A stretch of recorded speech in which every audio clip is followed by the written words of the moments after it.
here's where we must also confront an outdated and damaging idea. Back in 1987, sociologist William Julius Wilson argued that high unemployment, incarceration, and poverty made black men less marriageable. That phrase has been echoed for decades and often used to explain the declining marriage rates among black women. Yet today, the data no longer supports it.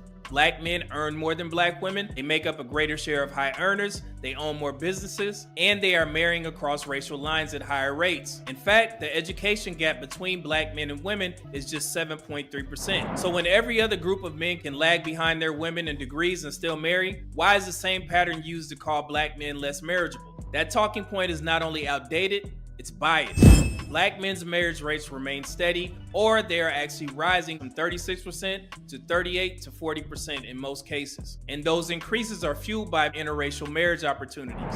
Black women's marriage rates are projected to fall from 29% to either 28 or 26%, given divorce rates, fewer remarriages, and limited demand outside of the race. So in other words, the gap will widen. And if current trends hold, more black men will build families with non-black women, while more black women remain single. Wealth will not only decline, it will fragment. The traditional black family structure will weaken. And this is not about loyalty. It is about economics, demographics, and demand. But before I go, let me address the lies directly. When people say black men marry outside of their race because we hate our mothers or dislike black women, that is nothing but shaming language. The truth is simpler. Black men still want marriage, but when nearly half of older black women report not wanting a partner, the choice is narrow. So for black men who want families, marrying outside the race often becomes the only option. And other races of women are willing to say yes when too many of our own are saying no. So that is not hate,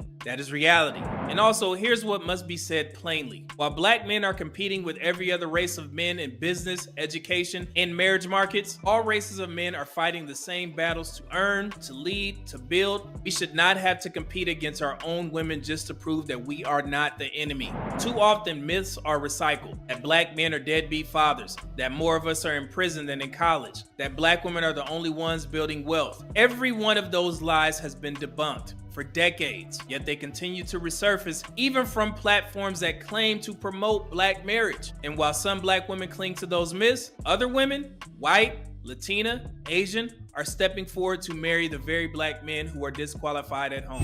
The damage is not that black men are running away, but that too many of our own sisters are pushing us away and then blaming us for the results. Black men and black women, things cannot move forward if half of us believe lies about the other half.